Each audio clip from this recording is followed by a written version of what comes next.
Hello everyone, welcome back to my channel. I finally have another card tutorial for you, and today I'm using my Pretty Pink Posh stamps. So to make this card I used a white card base, some white cardstock, and this adorable Valentine's Day set by Pretty Pink Posh. And I just love these images because although this is a Valentine's Day set, it worked perfect for the card that I wanted to make. I'm going to be using the scripty words happy and birthday from my Lawn Fawn dies, and my cupcake dies, and a bunch of Distress Oxide inks. To get started today, I'm using my oxide inks as watercolors. I love how versatile these inks are, especially being a budget crafter. I love anything with multiple uses.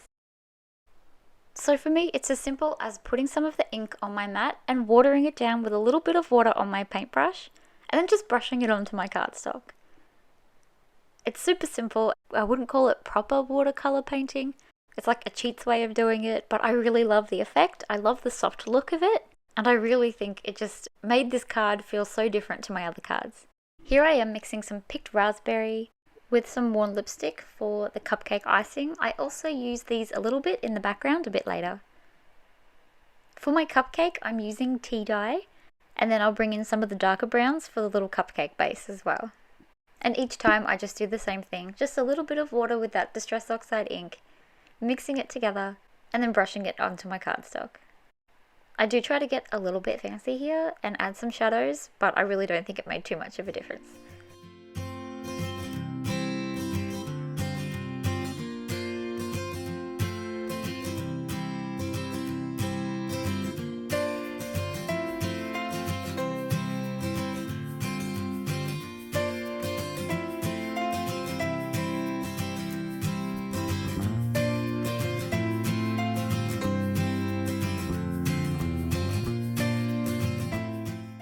Let's move on to the background, which is my favourite part of this card. So to start off, I'm going to round the corners of my white cardstock just to neaten it up a little bit.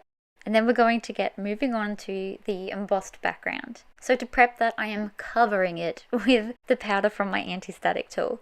I go a bit bananas, I just go all over it because I do not want too much of this embossing powder to stick in places that I don't want. I'm going to get started stamping out this adorable little cupcake, and I'm just going to stamp sporadically all over the place, trying to get a bit of an even coverage. And then I'm going to go in with my Ranger Gold embossing powder and cover them up nice and quick so that my ink doesn't dry before I get to it.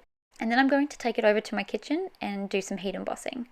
I run over and heat emboss every time I stamp a new image just because I'm worried that the longer I leave it and the more I'm tapping on this cardstock, the more powder I will knock off the previously stamped images. And I want this to be as clear as possible because I'm going to be using it for watercolor again. So I'm stamping out cupcakes, little letters, little heart chocolate boxes and flowers. I think these images are so cute. I am just still amazed that I got my hands on these. They've been on my wish list forever since I think they came out last year, and so to finally have them is so exciting.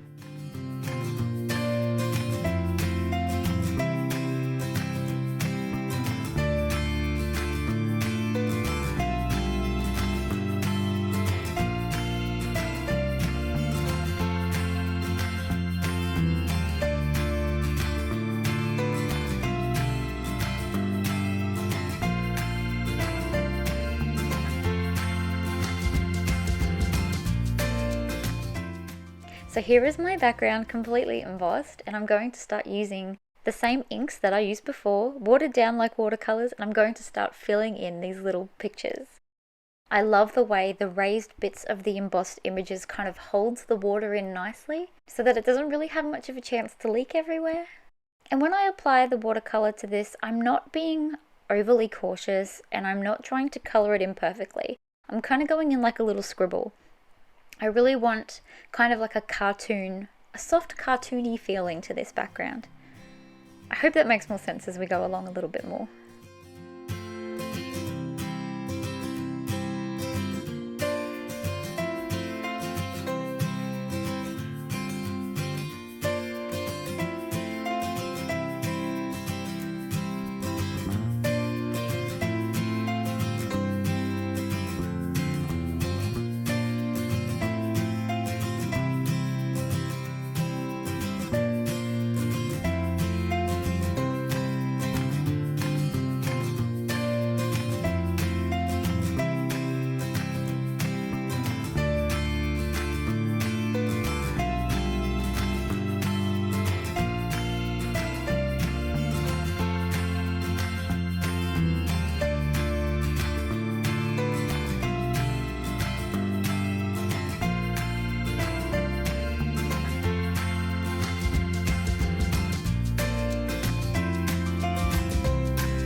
I don't know about you, but when I do this much embossing on one piece of paper, I definitely do get some embossing powder in spaces that I didn't want. So my background kind of had some gold flecks all over it already. So I thought it would be really nice to go over the whole thing with a little bit of gold splatter to tie it in and make it look intentional. And this really made the whole thing come together. So I'm using my blue gold from my Starry watercolor pigment set. A long time ago I matched it to my Ranger Gold embossing ink. It's the closest one I could find.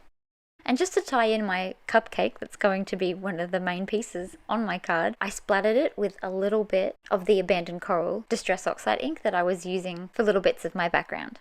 I heat embossed a gold heart so that this little cupcake could kind of look like the cupcakes in the background that had a little heart stuck in their icing.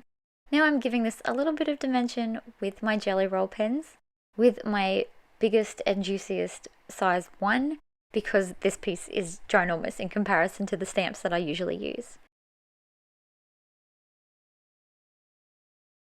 For my sentiment, I went back and forth between using my dies and some stamped words, but the dies won out in the end. So for this I'm using some bright cardstock that really looks like the Abandoned Coral Distress Oxide ink, and I'm using some brown craft cardstock behind that. And these two colours matched my background, but were bright enough so that they wouldn't blend in too much. And I feel like they were the perfect colours for this. So I did Birthday, and then I also did Happy, as I was going to stamp Happy at first, but then decided not to. But I feel like in the end, I went with the right thing, which was doing them both as scripty dies. From some white cardstock, I cut a stitched scallop circle, and that is what I'm going to adhere my cupcake on.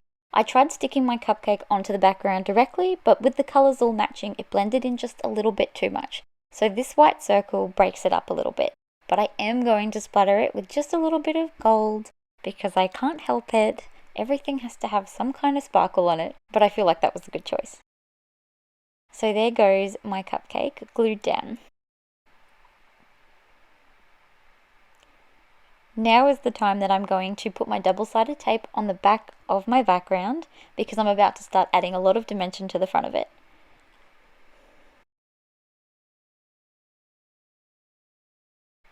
I glued my cupcake on its little circle down, put some foam squares on the back of my scripty sentiments, and then lined them up.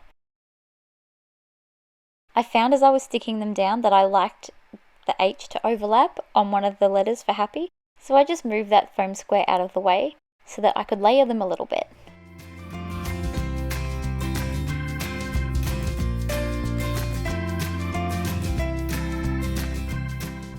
Just to give this a little bit more dimension and make things look a little bit more bubbly and shiny, I added some white details to the words Happy Birthday. Again, I used my size 1 jelly roll pen as these letters are really big.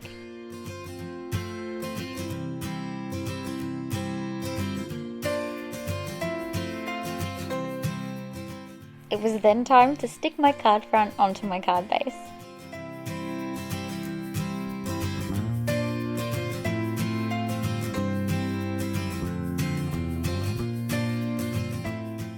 And now that that is stuck down, this card is complete and I am so happy with it. I am in love with Pretty Pink Posh. I think they are one of my new favourite brands. I love the stamps. They stamp perfectly and clearly. They were so much fun to use. The designs are gorgeous. So I have a few videos coming up where I'm planning on using them a bit more. I really hope you liked this card. If you did, please give this video a thumbs up. Thank you so much for watching. I hope you'll subscribe and stick around with me. Bye for now.